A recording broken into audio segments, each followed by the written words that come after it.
घर वापस जाओगे, परमेश्वर आपको आपकी मुसीबतों से निकलने की सामर्थ्य देगा यीशु मसीह के नाम में।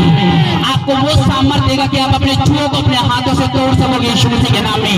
वो मौत की रस्सियां आज आपके चारों ओर घूम रही है, लेकिन मैं आपको बता रहा हूँ वो मौत की रस्सियां आपकी गवाही की रस्सियां बन जाएंगी यीशु मसीह के सामर्थ्य नाम में। आमीन, हालेलुया। उसने कहा मैं दीन होना भी जानता हूँ और पढ़ना भी जानता हूँ, और हर एक बात और सब दशाओं में मैंने तृप्त रहना और भूखा रहना और पढ़ना सीखा है, क्योंकि जो सामर्थ्य परमेश्वर मुझे देता है मैं उसमें सब कुछ कर सकता हूँ। ताली मारो खुदावंद के लिए। पौलुस का कहने का मतलब ये है कि परमेश्वर ने मुझे सब कुछ सिखाया है। मैं भूखा रहना भी जानता हूँ, मैं पढ़ना भी जानता हूँ, मैं घटना भी जानता हूँ, क्योंकि परमेश्वर ने मुझे सब दिशाओं में खड़ा रहना सिखाया है। उसने कहा मुझे भूखा रहना भी आता है, मुझे फास्टिंग में रहना भी आता है। उसने कहा मैं सब चीजों को सीखा है परमेश्वर की आत्मा के द्वारा, इसलिए जो सामर्थ्य मुझे खुदावंद देता है उसमें मैं सब कुछ कर सकता हूँ। मैं बीमारी में भी परमेश्वर के पीछे चल सकता हूँ, मैं अच्छे दिनों में भी परमेश्वर के पीछे चल सकता हूँ, और जो मेरी जिंदगी में गवाही ना आए तब भी मैं परमेश्वर के पीछे चल सकता हूँ, क्योंकि जो सामर्थ्य परमेश्वर ने मुझे दी है उसमें मैं सब कुछ कर सकता हूँ। आमीन। उसने जो पावर परमेश्वर ने मुझे दी है, जो मैंने प्रेयर से, जो मैंने होली स्पिरिट से, जो मैंने आराधना में भर के, जो मैंने चर्च में आके, उसने कहा जो सामर्थ्य मैंने पाया है परमेश्वर से उसमें मैं सब कुछ कर सकता हूँ। जहाँ आपको झुकना पड़े वहाँ पे झुको, और जहाँ आपको खड़ा होना पड़े वहाँ पे खड़े हो जाओ यीशु मसीह के नाम में। कबूतर के समान परमेश्वर ने कहा भोले बनके और सांप के समान चतुर बनके, परमेश्वर ने कहा तुम मनुष्य जाति के बीच में रहो। जहाँ पे प्रेम दिखाना चाहिए आप वहाँ पे प्रेम दिखाओगे, और जहाँ पे उल्हाना और शिक्षा और डांट देनी चाहिए आप वहाँ पे ये करोगे। परमेश्वर ने कहा जो सामर्थ्य मैं धर्मियों को देता हूँ उसमें वो सब कुछ कर सकते हैं। वो बारिश में परमेश्वर की महिमा कर सकते हैं, वो धूप में भी परमेश्वर के लिए खड़े रह सकते हैं। जब उनको कुर्सी ना मिले वो तब भी एक सामर्थ्य को महसूस कर सकते हैं, क्योंकि उनको एक सामर्थ्य दी गई है, उनको एक अभिषेक दिया गया है, उनको परमेश्वर की एक ताकत दी गई है। जब एक बंदा रोटी खाता है तो उसको स्ट्रेंथ मिलती है, उसको ताकत मिलती है, और वो काम कर सकता है फिर, हाँ या ना, क्योंकि उसके शरीर में ताकत आती है जब वो रोटी खाता है। उसी तरह परमेश्वर ने कहा जब परमेश्वर की सामर्थ्य तुम्हारे में आएगी तो तुम संतुष्ट रहना सीख जाओगे। मैं ऐसी बहनों को जानता हूँ जिन्होंने अपने पूरे समय में परमेश्वर पे भरोसा रखना सीखा है। मैं ऐसी बहनों को जानता हूँ जिनके पति के पास उनको कपड़े दिलाने के लिए पैसे नहीं थे, लेकिन उन्होंने 2 सूटों में अपना गुजारा चलाया है। मैं ऐसे लोगों को जानता हूँ जब चर्च में उनको धूप में बैठना पड़ता था वो धूप में बैठने के लिए भी तैयार होते थे, क्योंकि परमेश्वर की ओर से उनको एक सामर्थ्य दी गई थी। और ये सामर्थ्य आम बंदों के अंदर नहीं दी जाती, ये सामर्थ्य एक अन्य जाति के अंदर नहीं दी जाती, ये सामर्थ्य उन्हीं के अंदर दी जाती है जो परमेश्वर से प्रेम करते हैं, जो होली स्पिरिट से भरते हैं, जो परमेश्वर के वचन को आत्मिक तौर पे अपनी जिंदगी में लेते हैं। आमीन। बहनों के अंदर एक सामर्थ्य है खड़ा रहने की, और वही सामर्थ्य परमेश्वर ने आपको भी दी है सब चीजों में संतुष्ट रहने की।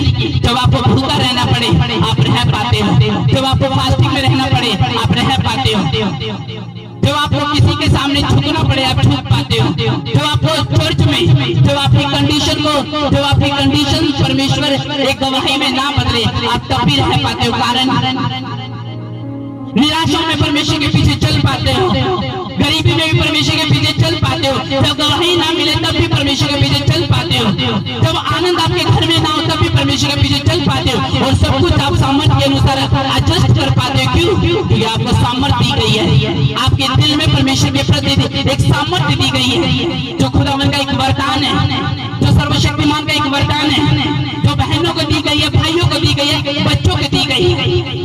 मैं एडजस्ट करने वाले लोगों को जानता हूँ, जो बहनों को शादी में जाने के लिए गहने ना मिले ना तो एक सिंपल सूट में भी जाने के लिए तैयार होती है, जो भाइयों को 2 कपड़ों में एडजस्ट करना पड़े परमेश्वर में रह के वो एडजस्ट करते हैं। कारण परमेश्वर की सामर्थ। और जिन लोगों के सामर्थ है वो हर एक कंडीशन में परमेश्वर के पीछा करना जानते हैं। जिन लोगों को सामर्थ मिलती है वो अपनी गरीबी में भी, दुखों में भी, मुसीबतों में, कष्टों में भी परमेश्वर के पीछा करना जानते हैं। आमीन। उसने कहा मैंने भूखा रहना सीखा है, मैंने तूफानों में भी परमेश्वर के पीछे चलना सीखा है, मैंने बारिशों में भी परमेश्वर की ओर हाथ उठाना सीखा है, मैंने जाड़ों में भी परमेश्वर के घर में आना सीखा है, ठंड में भी मैंने परमेश्वर के घर में आना सीखा है, क्योंकि मुझे परमेश्वर की ओर से एक सामर्थ दी गई थी। अगर आप सच में सामर्थी हो, अगर सच में आपके अंदर परमेश्वर का आत्मा वास करता है और सच में एक आप आत्मिक व्यक्ति हो और परमेश्वर से प्रेम करते हो, तो खुदावन आपको ऐसी सामर्थ देगा, आप पूरी दुनिया में परमेश्वर के नाम की महिमा करोगे इन जीसस नेम। आमीन। सब बैठ जाओ, बैठ जाओ। हालेलुया। सब बैठ जाओ। जो जहां बैठा हुआ वहीं पे बैठ करो ताकि खुदावन की महिमा हो सके। आमीन। उसने कहा मैं जिस दशा में हूँ उसी में मैं संतुष्ट करूँ। मैं दीन होना भी जानता हूँ और बढ़ना भी जानता हूँ, और हर एक बात सब दशाओं में मैंने तृप्त रहना और भूखा रहना, बढ़ना, घटना सीखा है, क्योंकि जो सामर्थ परमेश्वर ने मुझे प्रार्थना के द्वारा दी है मैंने वो सामर्थ को पूरा करा है। ये लड़के डिस्टर्ब मत करना कोई। आमीन। उसने कहा मैंने एडजस्ट रहना सीखा है, मैंने सीखा है दूसरों की इज्जत करना, मैंने सीखा है परमेश्वर के वचन से किस तरह से सामर्थ्य में बढ़ रहे हैं, मैंने सीखा है जब मुझे भूखा रहना पड़े तब भी मैंने परमेश्वर के पीछा नहीं छोड़ा, मैंने अपनी लाइफ में बैलेंस बनाया है। पौलुस कहता मैंने सीखा है, कहता मैं किसी भी हिस्से से गिरा हुआ नहीं था। जहाँ मुझे प्रेम दिखाना पड़ता था मैं प्रेम दिखाता था, जहाँ मुझे बोलना पड़ता था टाइट को मैं बोलता था, जहाँ मुझे परमेश्वर के लिए सताव सहना पड़ता था मैं सताव को सहता था, जहाँ मुझे खुदावन के लिए दुख उठाना पड़ता था मैं दुखों से पीछे नहीं हटता था, क्योंकि मैंने अपनी जिंदगी में बैलेंस बनाया हुआ था। मैं आराधना में भी परफेक्ट था, मैं वर्शिप में भी परफेक्ट था, मैं वचन में भी परफेक्ट था, मैं दूसरों के सामने वचन सुनाने में भी परफेक्ट था, मैं सुसमाचार को सुनाने में भी परफेक्ट था, क्योंकि मुझे एक सामर्थ्य दी गई थी और वो सामर्थ्य मैंने परमेश्वर के घर में आके उसको प्राप्त करा। आमीन। जब बैलेंस आपकी जिंदगी में होता है परमेश्वर आपको सिखा देता है कि उसके पीछे किस तरह से और किस तरह चला जाता है, हाँ या ना। जब सामर्थ आपके पास होती है, सामर्थ एक वरदान है और ये तभी मिलता है जब आप परमेश्वर के घर में आके आनंद से वर्शिप करते हो, पवित्र आत्मा से बातें करते हो, पापों से तौबा करते हो, टाइट को बोने की ताकत रखते हो, सामर्थ में पढ़ने की ताकत रखते हो, ये तभी आपको वरदान मिलता है। आमीन। उसने कहा जो सामर्थ मैं तुम्हें देता हूँ उसमें तुम सब कुछ कर सकते हो, तुम घट भी सकते हो, बढ़ भी सकते हो, एडजस्ट भी कर सकते हो।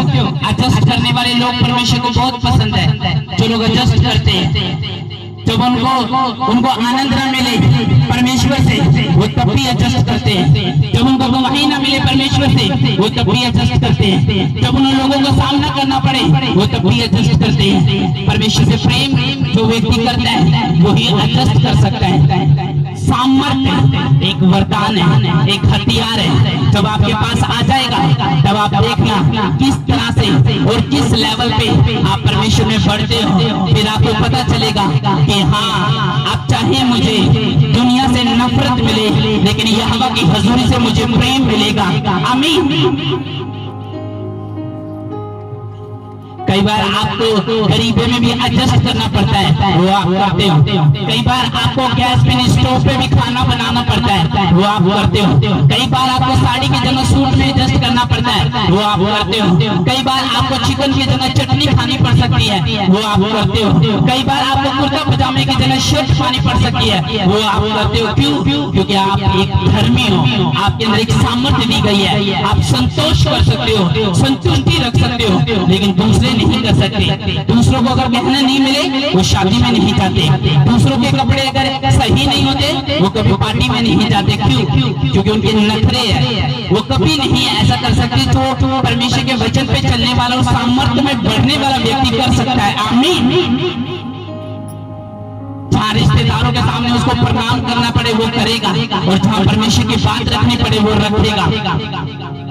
जहाँ लोगों को इज्जत देनी दे वो देगा, और जहाँ अपनी बात को रखना पड़े वो रखेगा, क्योंकि जो सामर्थ्य परमेश्वर ने कहा मुझे मिली है, मैं उसमें सब कुछ कर सकता हूँ। मैं एक जोड़ी कपड़े में भी रह सकता हूँ, मैं बिना गहनों को सोना चांदी के भी रह सकता हूँ। मैं ऐसे लोगों को पर्सनली जानता हूँ जिन्होंने मीटिंग के लिए अपनी गहनों को, कुंडल को बेचा है, जस्ट मीटिंग के लिए। ऐसे लोगों को जिन्होंने 4 जोड़ी कपड़ों में परमेश्वर की महिमा के लिए, मैं ऐसे लोगों को जानता हूँ पर्सनली, जो अपने लिए नहीं जिए, वचन के लिए जिए। मैं ऐसे लोगों को जानता हूँ जो परमेश्वर को खेल और मजाक नहीं समझते, परमेश्वर के प्रति सीरियस चलते हैं। मैं ऐसे लोगों को भी जानता हूँ। आज आपको माथे पे पसीना आ रहा है, कल आपका पसीना एक आनंद में भी बदलेगा यीशु मसीह के नाम में। आज आपको परमेश्वर के रास्ते पे चलते हुए कांटे और दुख मिल रहे हैं, कल वही रास्ते कब खेती में बदल जाएंगे तुम्हें पता नहीं चलेगा यीशु मसीह के नाम में। आमीन। लेकिन सामर्थ्य में बढ़ना पड़ता है, ये एक वरदान है। जब आपके पास आ गया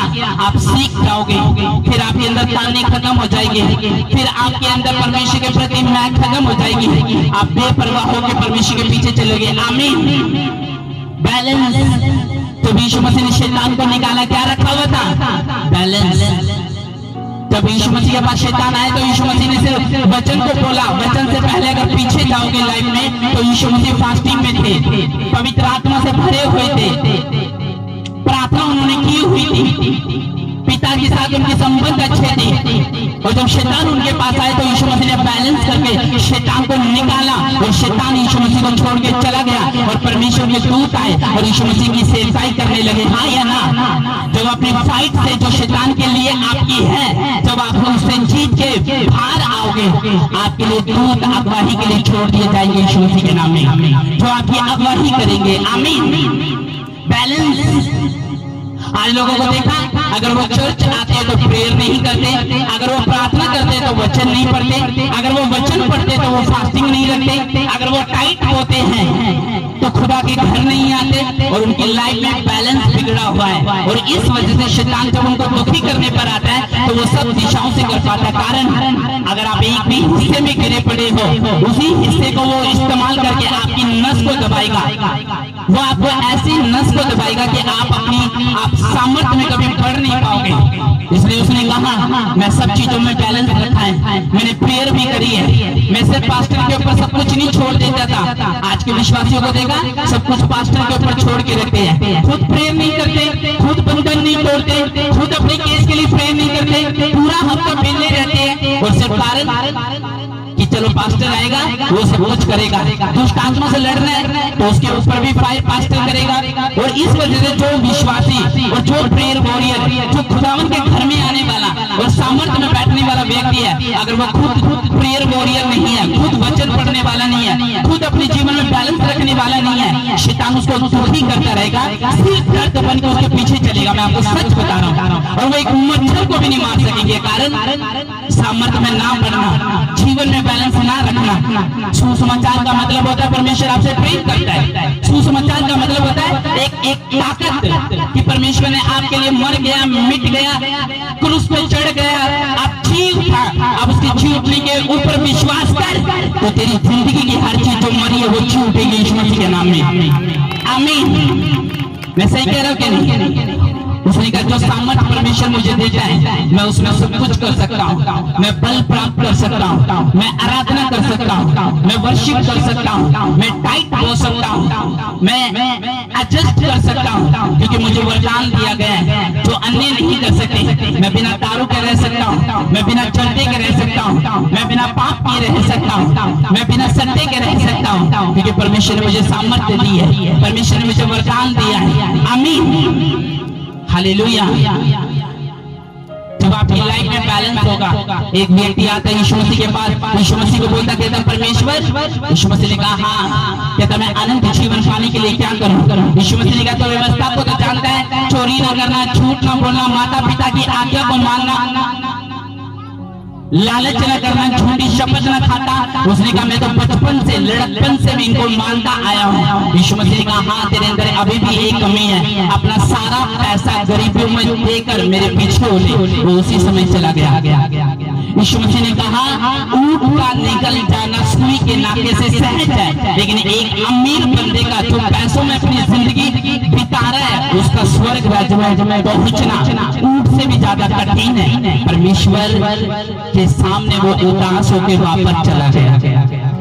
यीशु मसीह ने कहा देखो, अगर ये चोरी नहीं करता तो नशा करता है, अगर नशा नहीं करता तो लालच करता है, लालच नहीं करता झूठ बोलता है, झूठ नहीं बोलता माँ बाप की आज्ञा नहीं मानता, अगर आज्ञा मानता है तो लोगों के बैलेंस बिगड़े पड़े हैं, एक में सही है एक में गलत है। लोग बोलते परमेश्वर मुझे इतने कष्ट क्यों मिल रही है, परमेश्वर मैं तो तेरे नाम से गया था फिर हार के वापस क्यों आया हूँ, परमेश्वर अभी मैं शर्मिंदगी में क्यों हूँ, तुझे जानने के बाद भी खुदावन मेरी प्रार्थना ग्रहण नहीं हो रही, तुझे जानने के बाद भी प्रभु मुझे इतना पेशेंस रखना पड़ रहा है, मैं इतना ध्यान रखना पड़ रहा है, कारण क्या है?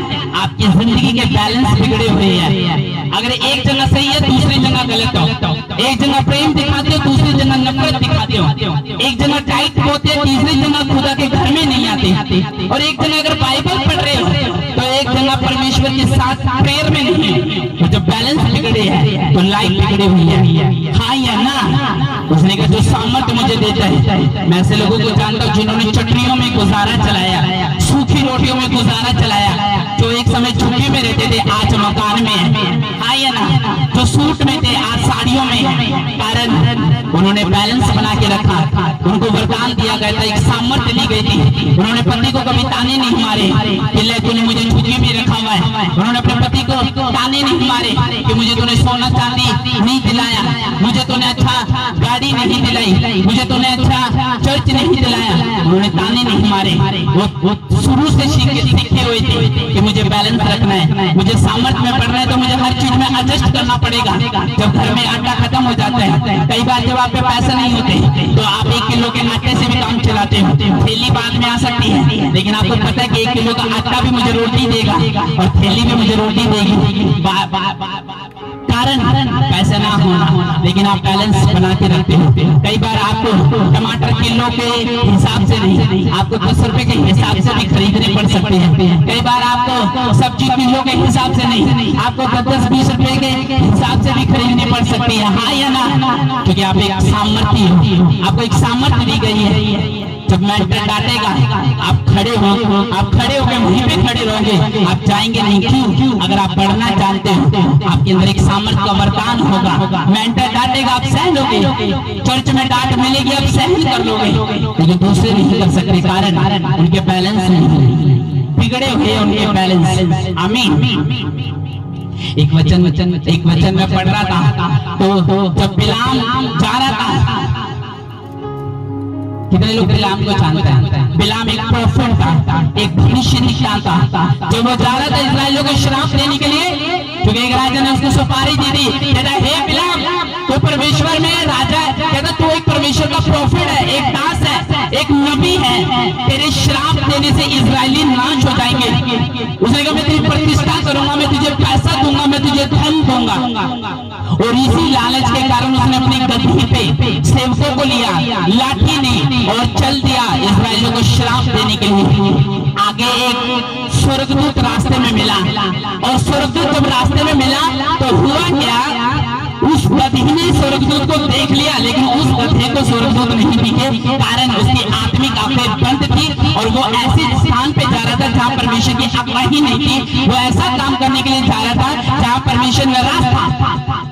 ध्यान से सुना, चलो वचन सुन रहे हैं। तो वो जा रहा था तो 3 बार स्वर्गदूत उसको मिला, 3 बार गधी ने चिल्लाकर बोला, कहता तू बचपन से मेरे ऊपर है, क्या मैंने कभी तुझे घेरा है?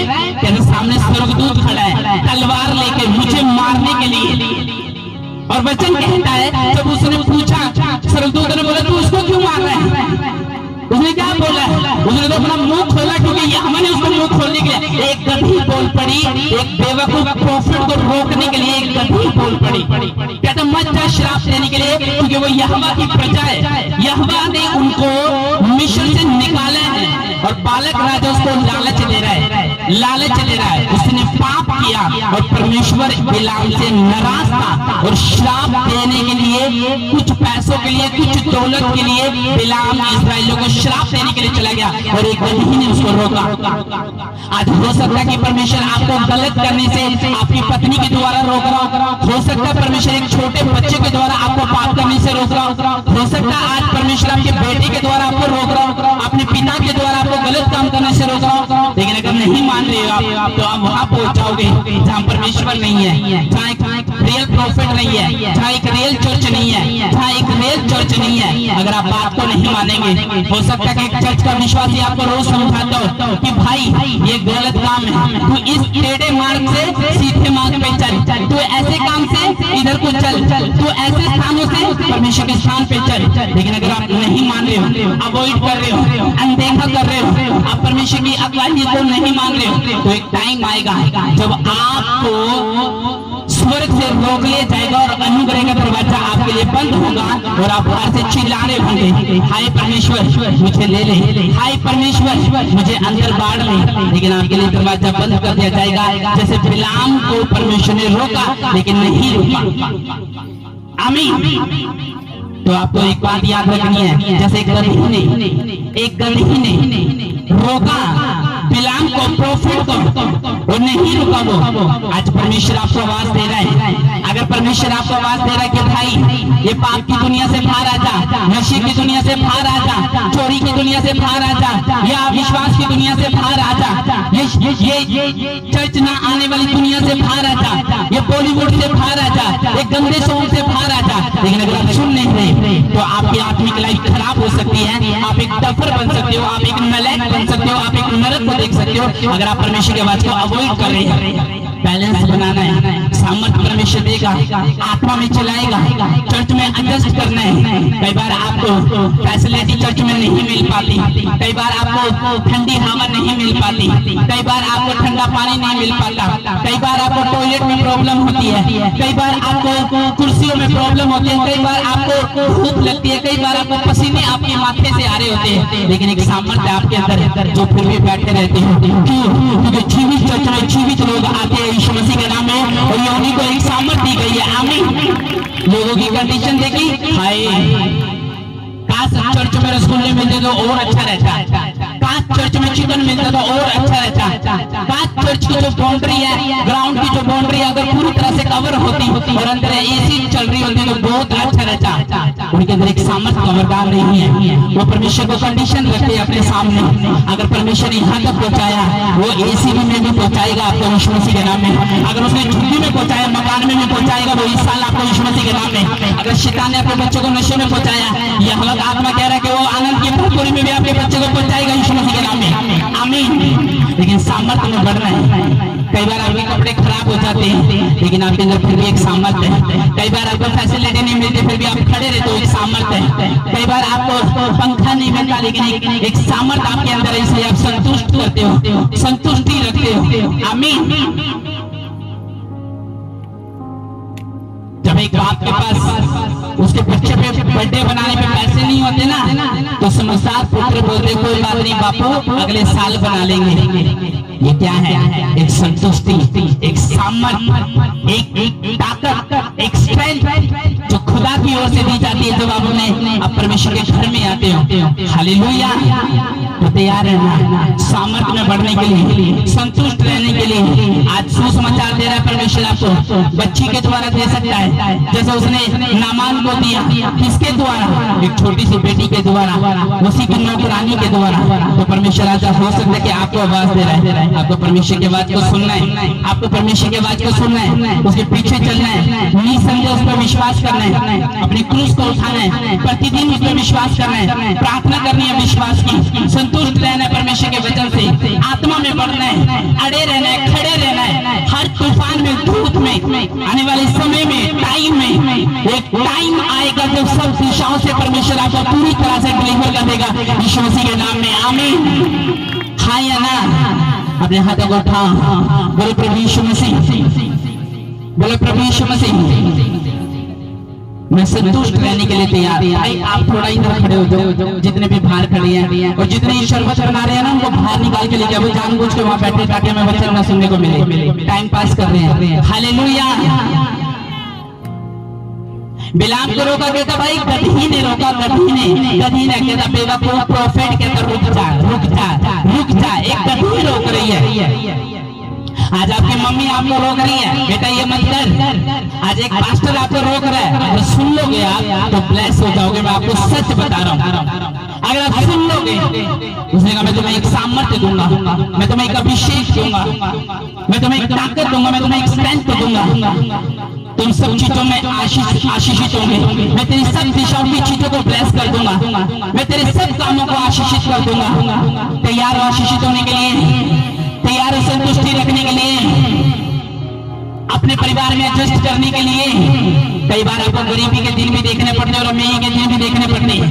कई बार आपको निराशा भी देखनी पड़ती है और आनंद भी देखना पड़ता है, क्योंकि परमेश्वर ने आपको एक सामर्थ्य दी है, एक अभिषेक दिया है, सुसमाचार दिया है, आपको पढ़ाया है, सिखाया है, संतुष्ट रखा है, क्योंकि आप एक बपतिस्मा लेने वाले और तौबा करने वाले इंसान हैं। सामर्थ्य मैंने हर एक चीज में एडजस्ट किया है परमेश्वर के साथ। जब इंस्ट्रूमेंट नहीं थे तब भी एडजस्ट किया, जब बिना माइक के ताली और मुंह से प्रीच करना पड़ता था तब भी एडजस्ट करा। परमेश्वर को बोला नहीं, लोगों को बोला नहीं, मैंने बैलेंस बना के रखा। मैं हर चीज में परमेश्वर के साथ सही बना रहा। अगर चर्च जा रहा हूँ तो आराधना भी कर रहा हूँ, आराधना कर रहा हूँ तो वर्शिप भी कर रहा हूँ, वर्शिप कर रहा हूँ तो प्रार्थना भी कर रहा हूँ, टाइट भी बोल रहा हूँ, प्रेम भी रख रहा हूँ, दीनता भी रख रहा हूँ, सुसमाचार भी सुना। हर चीज हर हिस्से में मेरी जिंदगी में परमेश्वर के लिए समर्पण था। अगर समर्पण आपकी जिंदगी में है तो आपकी गवाही आ रही है यीशु मसीह के नाम में डिलीवरेंस में। आमीन। हाथ उठाओ एक बार, बोलो सर्वशक्तिमान परमेश्वर, आज मेरी जिंदगी में खुदावन वो सामर्थ आए कि मैं एडजस्ट कर पाऊं, संतुष्टि रख पाऊं, सेटिस्फाइड हो पाऊं। परमेश्वर मेरी जिंदगी में संतुष्टि को पैदा कर खुदावन, यीशु मसीह के नाम में आमीन। जब एक दास यहाँ पे बैठ के पसीना मेरे माथे से आ रहा है, जब मैं प्रचार कर सकता हूँ और खड़ा रह सकता हूँ, तो तुम बैठ नहीं सकते? जब बच्चों को धूप लग सकती है तो बड़े बोलते हैं हाय मुझे ज्यादा धूप लग रही है, ये सामर्थ्य है। जब बच्चे बिना हवा के और बिना दूध और बिना खाए यहाँ पर बैठ सकते हैं, तो आपका कलर काला नहीं हो जाएगा, आपकी आत्मा इतनी सुंदर हो जाएगी कि लोग देखेंगे और तारीफ करेंगे यीशु मसीह के नाम में। जो लोग परमेश्वर के सामने क्वेश्चन रखते हैं, कंडीशन रखते हैं, परमेश्वर को कुछ लेना देना नहीं है, क्योंकि परमेश्वर जानता है इनके माँ बाप आलसी थे और ये भी आलसी है, ये भी आलसी। शुरू से परमेश्वर का सिर दर्द करते आए हैं, ना तो परमेश्वर के रही है, न किसी चर्च के रही है, न किसी मेंटर के रही है। हालेलुया। उसने कहा जो संतुष्टि मैं तुझे दूंगा वो एडजस्ट कर पाएगा। तैयार हो एडजस्ट करने के लिए, बढ़ने के लिए, थैंक्स करने के लिए, आवाज को सुनने के लिए? आमीन। बिलाम कहते रुक जा, वहां पे परमेश्वर की मर्जी नहीं है, जहां मर्जी नहीं है वहां तो भटकना है, जहां मर्जी नहीं है वहां घटिया काम है।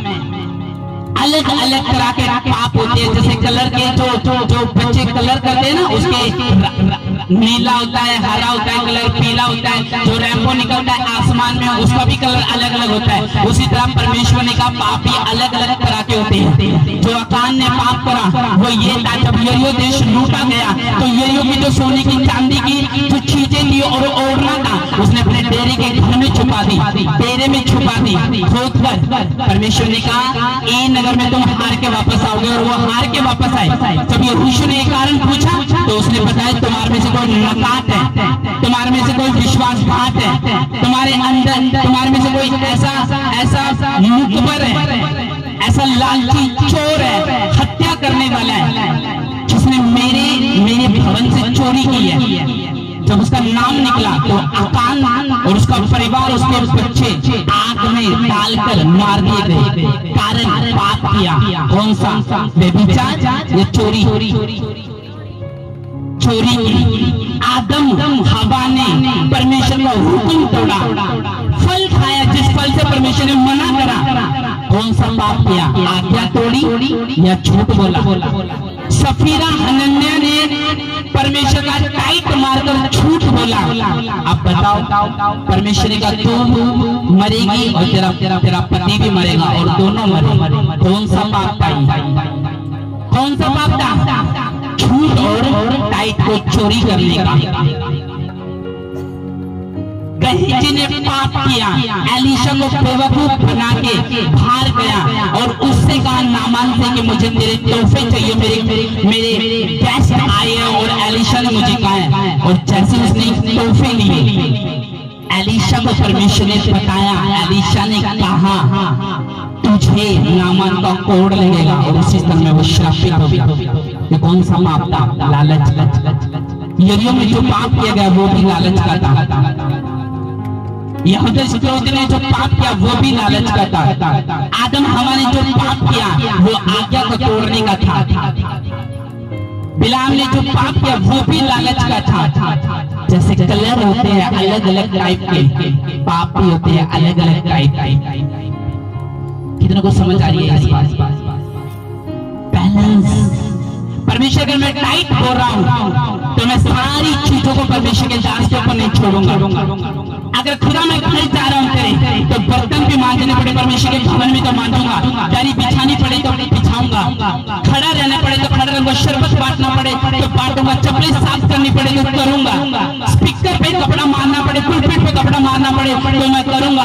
मुझे सामर्थ्य मिली है, मुझे किसी के सामने ऊंचा नहीं होना। अगर यहोवा मेरे साथ है तो वो ऊंचा आप कर देगा यीशु मसीह के नाम में। क्योंकि वचन कहते जो पीछे वो आगे किए जाएंगे, मतलब बोली कि जो पीछे वो आगे किए जाएंगे। ये आत्मा की बात है। अगर आप पीछे बैठे हो, प्रभु ने अगर आपको बुलाना है तो आप फ्रंट पे आ जाओगे यीशु मसीह के नाम में। आमीन। वरदानों का मामला है, अलग अलग तरह के बैलेंस बनाना पड़ता है। अपने बच्चों को शुरू से टाइट होना सिखाओ, शुरू से खुदावन के लिए खड़ा रहना है। अगले संडे पाम संडे है।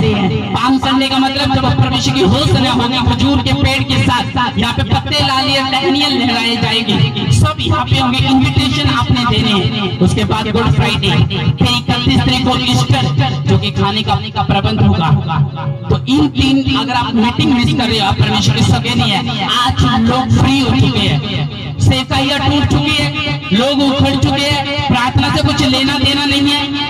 अब लाइफ में काम तो हुआ नहीं, परमेश्वर ने ऊंचा तो करा नहीं, तो आज क्या है वो क्या बन चुके? सेल्फिश। पेट में चिंता, परिवार की पेट में चिंता, बच्चों के पेट में चिंता, जो की कैरियर की, घर की, बच्चे की, मैरिज की, पत्नी की। अब चिंताओं में हुआ क्या, जो मुंह सीधा होना था वो टेढ़ा हो गया। जिस फेस पे ग्लो आना था उस फेस पे निराशा आ गई। कारण परमेश्वर की आवाज को सुनकर अपनी जिंदगी में बैलेंस ना रखना। अगर आप एक बैलेंस रखने वाले इंसान हो, तो झाड़ू पोछे वाले इंसान हो, आपकी प्रमोशन आज नहीं ली जाएगी यीशु मसीह के नाम में। अगली कुर्सी आपकी होगी निसंदेह। आमीन बोलो यीशु मसीह के नाम में। तो जो ढूंढ रही जो मिलेगी, जो पक्के होने चाहते होंगे, जो काम नहीं हुआ वो होगा यीशु मसीह के नाम में। ये मेरी भविष्यवाणी यीशु मसीह के नाम में। आमीन। अपने हाथों को उठाओ, तैयार हो अपनी जिंदगी में बैलेंस बनाने के लिए। हाथ उठा लो सारे एक बार। बोलो प्रभु यीशु मसीह, मैं बैलेंस बनाने के लिए तैयार हूं। मुझे अगर तू सामर्थ्य देगा तो मैं इंसान का कम तेरा पीछा ज्यादा करूंगा, रिश्तेदारों का घट तेरा पीछे ज्यादा करूंगा। तो मुझे एहसास कर परमेश्वर, मैं जानता हूँ परमेश्वर आज धूप के दिन है, कल छांव के दिन भी आएंगे। मैं जानता हूँ परमेश्वर आज खुदावन दुख और मुसीबत के दिन है, कल एक आनंद चिंगाई के दिन भी मेरी जिंदगी में आएंगे। मैं जानता हूँ यहोवा का वचन कहता है उसके घर में ना तो अंधेर है ना देरी है। यहोवा के घर में तुम्हारे लिए इंस्टेंट आशीष है यीशु मसीह के नाम में। इंस्टेंट आशीष है यीशु मसीह के नाम में। अपने हाथों को उठाओ, वो सामर्थ आपको मिले पीछे, वो सामर्थ आपको मिले, वो अभिषेक आपको मिले, जिससे कि आप अपनी कंडीशन से बाहर आ सको यीशु मसीह के नाम में। आमीन आमीन। हाँ हम तैयार हो कि नहीं? अपने हाथों को उठा के हम गवाहियां लेंगे और देखेंगे कि खुदावन ने किन किन को आजाद कराए। कितने लोग जानते पिछले संडे प्रेयर हुई थी? ओके हाँ ये हाँ इसका नाम हाँ हाँ ठीक है इधर आ आप दोनों को खड़े करते ना एक को खड़े करते ओके अश्मिति अच्छा इसका नाम अश्मिति ओके क्या नाम है इसका आपका क्या नाम है कहाँ से आए हो